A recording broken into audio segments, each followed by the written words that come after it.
Betul. Saya sebenarnya tertarik dengan isu wanita sebagai pelaut ni, sebab wanita sebagai pelaut ni sekarang dia jadi satu hot topic sebenarnya. Selamat kembali ke podcast Legacy. So bersama-sama dengan saya adalah Kapten Nazri daripada Jabatan Laut Malaysia. Okey Kap. Tadi Cap ada mention pasal COR, ada mention pasal COC.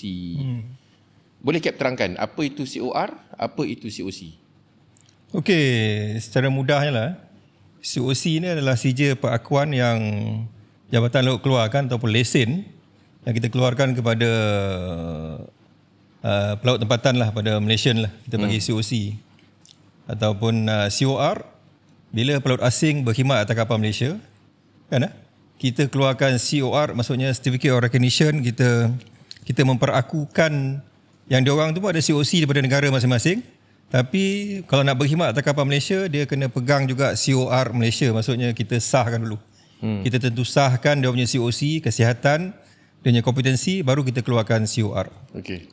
Jadi maksudnya COC ni untuk Malaysian, kan? Sijil untuk Malaysian, dan COR untuk pegawai laut asing. Okey.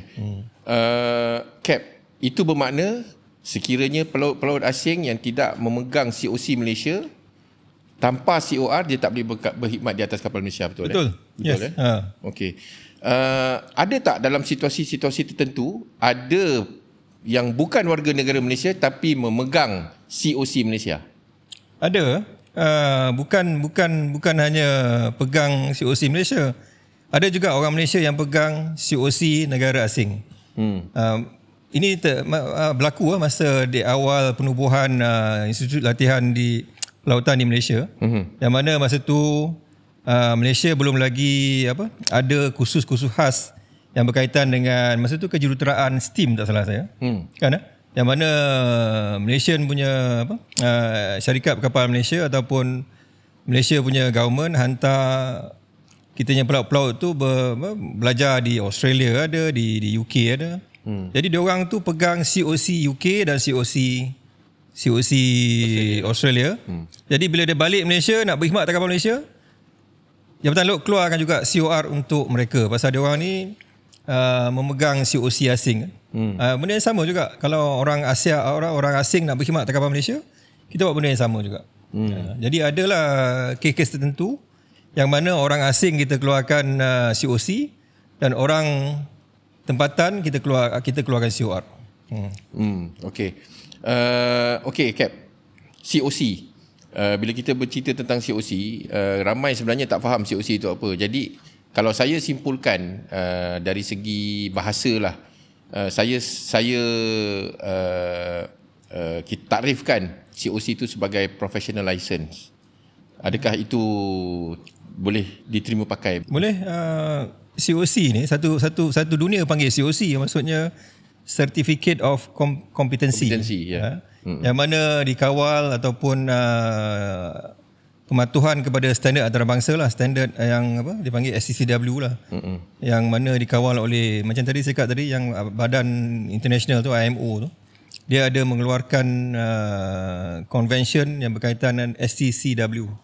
Kan? Jadi bila convention ni, maksudnya bila ada 2-3 negara mempunyai persamaan, jadi dia panggil convention lah, maksudnya persidangan antarabangsa lah. Jadi dia come up dengan standard untuk COC pelaut ni lah. Kan? Dan sebelum tu mungkin saya kena cerita jugalah pasal kerjaya pelaut ni. Selain daripada convention antarabangsa yang berkaitan dengan IMO, kita ada juga convention yang berkaitan dengan untuk pelaut, bila berkhidmat atas kapal dia panggil MLC Convention ataupun Maritime Labour Convention lah. Betul. Ini adalah lebih kepada untuk tadi yang COC tadi untuk kompetensi pelaut. Kecekapan, tapi untuk menjaga kebajikan pelaut pula di atas kapal, yang mana ILO ataupun International Labour Organization dia keluarkan pula MLC, Maritime Labour Convention, yang mana pematuhan dia bagi standard tempat tinggal, makan, tahap kesihatan dan juga kebajikan pelaut lah. Itulah masuk bagi saya kerja pelaut ni kan. Satu dia dikawal oleh apa? Dari segi kecekapan.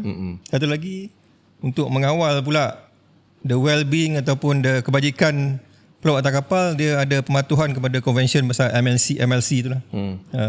Untuk perempuan pun ada, itulah saya nampak MLC ni ataupun Maritime Labour Convention ni bagus. Dia membantu mengambil kira dari segi agama, dari segi sensitivity pasal apa gender lelaki dan perempuan, dan ambil kira perkara tu. Dan untuk makluman apa Kapten Razak kan, saya rasa ramai juga pelaut wanita Malaysia yang berkhidmat atas kapal-kapal Malaysia ni. Betul. Saya sebenarnya tertarik dengan isu wanita sebagai pelaut ni, sebab wanita sebagai pelaut ni sekarang dia jadi satu hot topic sebenarnya, yang mana kita tahu sebenarnya di luar sana ramai pelaut-pelaut wanita yang telah berjaya, tetapi untuk di bahagian Asia ini mungkin ada kekangan dari segi wanita untuk berkerja sebagai pelaut ni. Jadi Cap, apa komen Cap tentang pelaut perempuan di Malaysia? Itulah, kita nak guna tenaga penuh kita ni rakyat Malaysia kan, yang mana tak kisah lelaki perempuan, tapi itulah untuk apa berkhidmat di atas kapal, tak kisah lelaki perempuan, pasal termaktub dalam perundangan antarabangsa tu ataupun perundangan Malaysia, yang mana dia punya kebajikan tu terkawal lah lelaki dan perempuan, dan bukan perkara asing.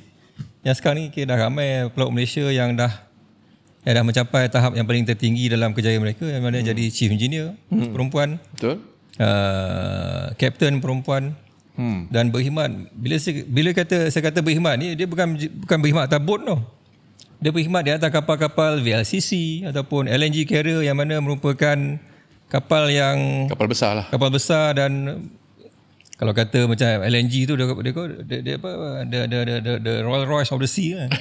ada betul. Dah ada apa Malaysian yang berkhidmat atas kapal-kapal macam tu. Kalau kita ikut polisi ESG lah, environment, social and governance, keperluan kaum wanita dalam industri dan juga dalam satu-satu syarikat yang didaftarkan di Bursa Malaysia, mereka memerlukan 30% minimum. Adakah pelaut wanita ini dah sampai ke 30% minimum tu, Cap? Saya tak rasa sampai. Tetapi ini tidak juga bermakna kita menghalang dia orang untuk melebihi keperluan 30% tu. Bagi saya lah sebagai pentadbir kan, bila saya tengok jawatan ni, saya tak kira lelaki perempuan. Kalau perempuan minta 30%, saya rasa lelaki pun minta 30%. Tapi basically benda ni is a global punya kerjaya, tak ada halangan. Yang penting you are layak, you competent, and then you sihat dan diterima oleh international standard untuk berkhidmat di mana-mana kapal.